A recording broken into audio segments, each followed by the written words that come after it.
आज आपण पाहणार आहोत stopping by woods on a snowy evening या कवितेचं ॲप्रिसिएशन. या पोएमचा ॲप्रिसिएशन आजच्या या व्हिडिओमध्ये आपण पाहणार आहोत. आपल्याला 10th स्टँडर्डच्या बोर्ड एक्झाममध्ये मराठी मीडियम आणि इंग्लिश मीडियम दोन्हीसाठी क्वेश्चन 3B जो असतो तो याच्याशी रिलेटेड असतो. त्या ठिकाणी विचारलेलं असतं, write the appreciation of the given poem using following point. आणि जनरली ते 5 पॉईंट असतात. पहिला पॉईंट असतो पोएमचं टायटल, दुसरा पॉईंट असतो पोएट म्हणजे पोएट्सचं नेम, तिसरा पॉईंट असतो राईम स्कीम ज्यामध्ये तुम्हाला पोएमची राईम स्कीम लिहायची असते, चौथा पॉईंट असतो फिगर ऑफ स्पीच. यामध्ये फिगर ऑफ स्पीच आणि त्याचं एक एक्झाम्पल एका फिगर ऑफ स्पीचचं लिहायचं असतं. आणि पाचवा आणि शेवटचा पॉईंट असतो पोएमची थीम किंवा सेंट्रल आयडिया म्हणजे central idea of the poem or theme of the poem. अशा प्रकारे तुम्हाला हे ॲप्रिसिएशन लिहून पूर्ण करण्यासाठी 5 मार्काला विचारलेलं असतं.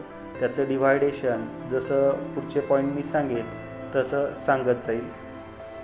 आता या ठिकाणी आपल्याला ज्या पोएमचं ॲप्रिसिएशन पाहायचं आहे त्या पोएमचं नाव आहे stopping by woods on a snowy evening.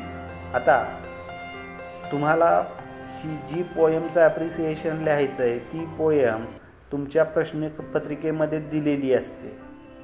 त्याचबरोबर त्याचं टायटलही शक्यतो दिलेलं असतं आणि पोएटचं नावही दिलेलं असतं. म्हणजे पहिले 2 पॉईंट तुम्हाला पाहून जसेच्या तसे लिहायचे असतात, उरलेले शोधून लिहायचे असतात. पोएम पाहून तुम्हाला ते त्या ठिकाणी नोट डाऊन करायचे असतात. चला आता सुरुवात करूया आपण व्हिडिओला. पहिला पॉईंट आहे title of the poem. Title of the poem, तुम्हाला पोएमचं टायटल जी प्रश्नपत्रिकेमध्ये पोएम दिली तिथं टायटल पण दिलेलं असतं. तुम्हाला ते पाहून फक्त लिहायचं असतं आणि हे अर्धा मार्कासाठी विचारलेलं असतं. याचाच अर्थ तुम्हाला ते पूर्ण वाक्यात लिहिणं अपेक्षित असतं. बरीच मुलं फक्त टायटल लिहितात आणि सोडून देतात. तसं करायचं नाही, तर ते पूर्ण वाक्यात तुम्हाला लिहायचं आहे कारण टायटल तिथंच दिलेलं असतं. ठीक आहे, तुमच्यासाठी मी लिहून दाखवलं आहे एक प्रकारे. The title of the poem is stopping by woods on a snowy evening. अशा प्रकारे तुम्ही लिहू शकता किंवा तुम्हाला जर वाटलं की वेगळ्या प्रकारे लिहायचं तर वेगळाही लिहू शकता. जसं की stopping by woods on a snowy evening is the title of poem असं लिहिलं तरी चालेल. फक्त ते पूर्ण वाक्यात आणि अर्थपूर्ण असलं पाहिजे, म्हणजे वाक्य अर्थपूर्ण असलं पाहिजे. जो दुसरा पॉईंट असतो तो असतो पोएट म्हणजेच पोएट्स नेम. या ठिकाणी तुम्हाला पोएटचं नाव लिहायचं असतं. त्याचबरोबर पोएटबद्दल जर एक्स्ट्रा काही इन्फॉर्मेशन तुमच्याकडं असेल तर तीही इन्क्ल्यूड त्या ठिकाणी करायची असते. कारण पोएटचं नाव तुम्हाला प्रश्नपत्रिकेमध्ये दिलेलंच असतं, तिथं लिहिलेलं असतं. पाहून फक्त लिहायचं आहे म्हणून फक्त नाव लिहायचं नाही, तर ते पूर्ण वाक्यात लिहायचं आहे. मी तुमच्यासाठी या ठिकाणी एक प्रकारे लिहून दाखवलं आहे. The poem has been written by Robert Frost, an American poet regarded for realistic depiction of rural life. या ठिकाणी आपण पोएटचं नावही सांगितलं. अगदी मी दिलं आहे तसंच वाक्य यायला पाहिजे असं काही नाही, पण जी इन्फॉर्मेशन मी दिली की पोएटचं नाव रॉबर्ट फ्रॉस्ट आहे आणि तो एक अमेरिकन पोएट आहे जो ओळखला जातो वास्तव अशा वर्णनासाठी रुरल लाईफच्या, म्हणजे खेडेगावातील जीवन किंवा खेड्यातील जीवनाचं अगदी वास्तव वर्णन करण्यासाठी हा पोएट ओळखला जातो. अशा प्रकारे हे 2 इन्फॉर्मेशन तुम्हाला त्या ठिकाणी लिहायच्यात. तुम्ही अगदी असं लिहिलं तरी चालेल की Robert Frost is the poet of this poem किंवा the name of poet is Robert Frost who is an American poet regarded for realistic depiction of rural life. म्हणजे ते फक्त अर्थपूर्ण असलं पाहिजे. आता हा पॉईंट झाला, तोही अर्धा मार्कासाठी आहे. आता पुढच्या पॉईंटला आपण सुरुवात करूया. पुढचा पॉईंट आहे राईम स्कीम. या ठिकाणी मी तुम्हाला लिहून दिलेत, 4 सेंटेन्स दिलेले आहेत। यामध्ये हा पॉईंट जो आहे तो 1 मार्काला असतो। 1 मार्कासाठी किमान 4 पॉईंट तुमचे यायला हवेत किंवा 4 सेंटेन्सेस 4-5 सेंटेन्सेस त्या ठिकाणी यायला हवेत। मी आता तुमच्यासाठी लिहून दिलेले आहेत। पहा, पहिलं सेंटेन्स आहे the poet has used rhyme scheme in the poem. पहा, काही पोएम ज्या आहेत आपल्या स्टँडर्डमध्ये दिलेल्या त्यांच्यामध्ये राईम स्कीमचा वापर झालेला नाही, म्हणजे ट्रॅडिशनल वेला फॉलो केलं गेलं नाही। राईम स्कीम असणं हा पोएट्रीचा ट्रॅडिशनल वे आहे, तो ट्रॅडिशनल वे या ठिकाणी वापरला गेला आहे। म्हणून पहिलं वाक्य लिहिलं आहे आपण की पोएटने राईम स्कीमचा वापर केलेला आहे। The poet has used rhyme scheme in the poem. दुसरं जे सेंटेन्स आहे ते आहे the rhyme scheme of the first 3 stanza is A.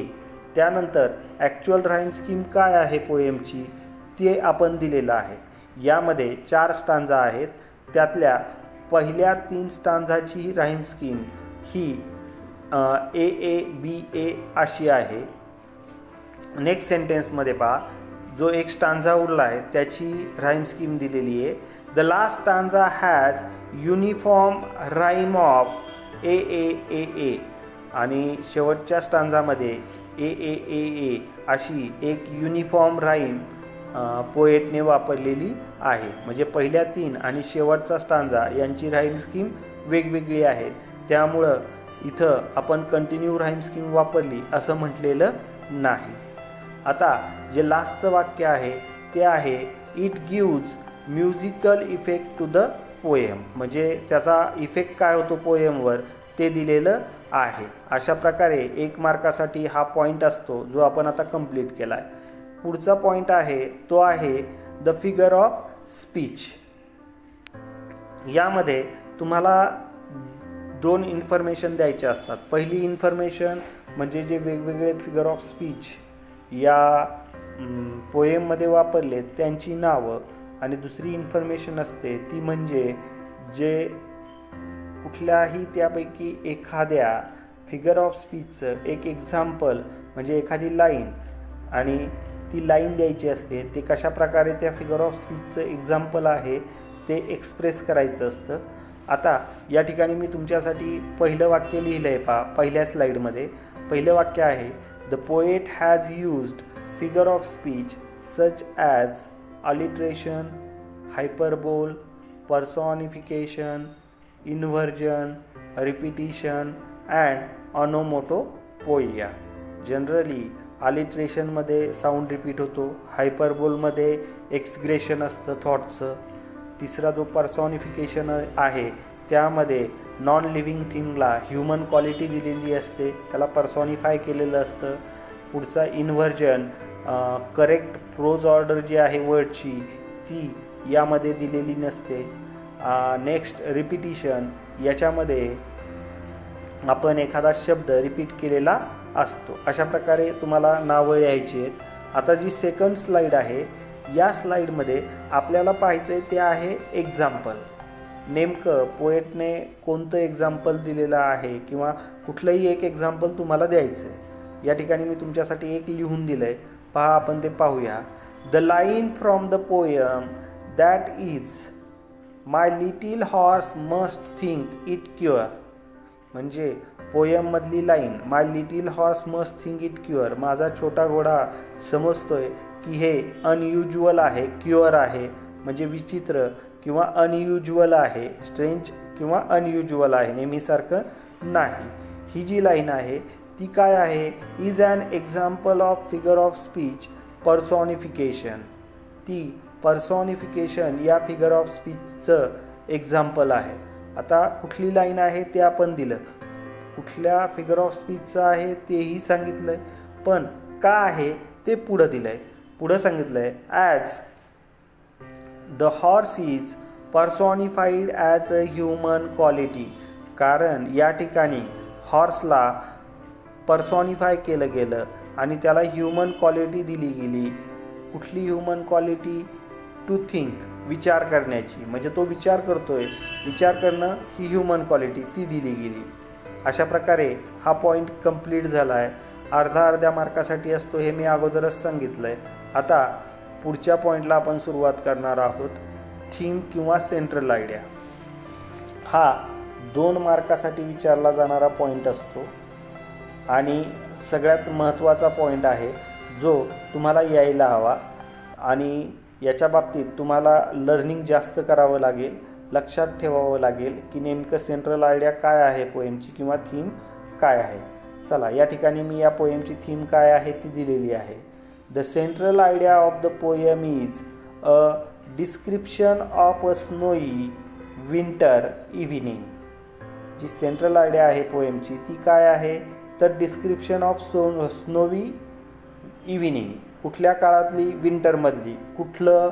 At the little forest, म्हणजे लिटिल फॉरेस्टमधल्या विंटरमधल्या एका स्नोई इव्हिनिंगचं डिस्क्रिप्शन ही या पोएमची सेंट्रल आयडिया आहे किंवा वूड्स, स्मॉल फॉरेस्ट किंवा वूड्स आपण त्याला म्हणू. And expression of personal mood. त्याचबरोबर आणखी काय आहे सेंट्रल आयडिया तर expression of personal mood, feeling and contemplation of traveller or poet. म्हणजे या ठिकाणी पोएटचं जे मूड आहे, फिलिंग आहे, या गोष्टींचं एक्सप्रेशन हे या पोएमची सेंट्रल आयडिया आहे. म्हणजे डिस्क्रिप्शन आणि एक्सप्रेशन, मूडचं आणि फिलिंगचं हे या पोएमची सेंट्रल आयडिया किंवा थीम आहे. आता आपण या 2 सेंटेन्समध्ये पाहिलं की याची मुख्य जी आयडिया आहे ती काय आहे. पुढची जी स्लाईड आहे ती आपल्याला पाहायची आहे. त्यामध्ये आणखी या सेंट्रल आयडियाबद्दल इन्फॉर्मेशन दिलेली आहे, ज्यामध्ये सांगितलं गेलं आहे की it describe the little incident happening in a snowy evening. म्हणजे ही जी सेंट्रल आयडिया आहे ती आता एक्झॅक्टली काय करते ते सांगितलं. यामध्ये एक छोटासा इन्सिडंट जो स्नोई इव्हिनिंगला घडलेला आहे तो डिस्क्राईब केला गेलेला आहे, म्हणजे त्याचं वर्णन केलं गेलेलं आहे. पुढचा जो पॉईंट आहे तो काय आहे ते पुढच्या सेंटेन्समध्ये आहे पहा. He was greatly fascinated by the beautiful scenery of wood so he wants to stop there. पहा, पोएट किंवा जो ट्रॅव्हलर आहे तो खूप जास्त प्रमाणात आकर्षित झालेला आहे, फॅसिनेटेड झालेला आहे. कशामुळं? ब्युटी किंवा ब्युटिफुल सीनरी ऑफ वूड, त्या जंगलाच्या सौंदर्याने किंवा त्या वूडच्या सीनरीमुळे तो जास्त अट्रॅक्ट झालेला आहे. सो आणि म्हणून he wants to stop there, त्याला तिथं थांबायचं आहे, म्हणजे त्याची थांबण्याची इच्छा आहे. बट ही कांट, परंतु तो ते करू शकत नाही. Due to the call of duty. कशामुळं? तर ड्युटीच्या किंवा त्याचे जे कर्तव्य आहे त्या कर्तव्य पूर्ततेसाठी तो त्या ठिकाणी थांबू शकत नाही. ही रिमाइंड्स हिमसेल्फ, तो स्वतःला आठवण करून देतोय that he must discharge his duties before it is too late. तो स्वतःला सांगतोय की त्याला त्याची जी ड्युटी आहे त्याच्यातून मुक्त व्हायचं आहे किंवा ती कंप्लीट करायची. कधीपर्यंत? तर खूप उशीर होण्या अगोदर. म्हणजे या ठिकाणी आपल्या ह्युमन लाईफशी या पोएमला जोडलं गेलं आहे. त्याला मृत्यूपूर्वी त्याची सर्व कामं पूर्ण करायची म्हणून तो कुठेही थांबू शकत नाही. तसंच या ठिकाणी सांगितलं गेलं कुठलं तरी एक काम त्याचं पुढं आहे ते त्याला पूर्ण करायचं आहे आणि त्यासाठीच तो या ठिकाणी थांबू शकत नाही. अशा प्रकारे या पोएमची सेंट्रल आयडिया आपण एक 6-7 ओळींमध्ये लिहायची असते, जी आपण आत्ता पाहिली. मुख्य जी आयडिया आहे ती अगोदर सांगितली आणि नंतर त्याचं एक्सप्लेनेशन केलं आहे. अशा प्रकारे हा पॉईंट संपला आहे. अशा प्रकारे आपण या व्हिडिओमध्ये ॲप्रिसिएशनसाठी आवश्यक 5 पॉईंट कंप्लीट केलेले आहे. Title, poet, rhyme scheme, figure of speech आणि सेंट्रल आयडिया, आणि त्याचे मार्क डिस्ट्रीब्युशन ही बघितलेलं आहे. कशा प्रकारे लिहायचं आहे तेही व्हिडिओमध्ये दिलेलं आहे. जर तुम्हाला आता हा व्हिडिओ आवडला असेल तर व्हिडिओला लाईक करा, चॅनलला सबस्क्राईब करा आणि बेल आयकॉन प्रेस करा.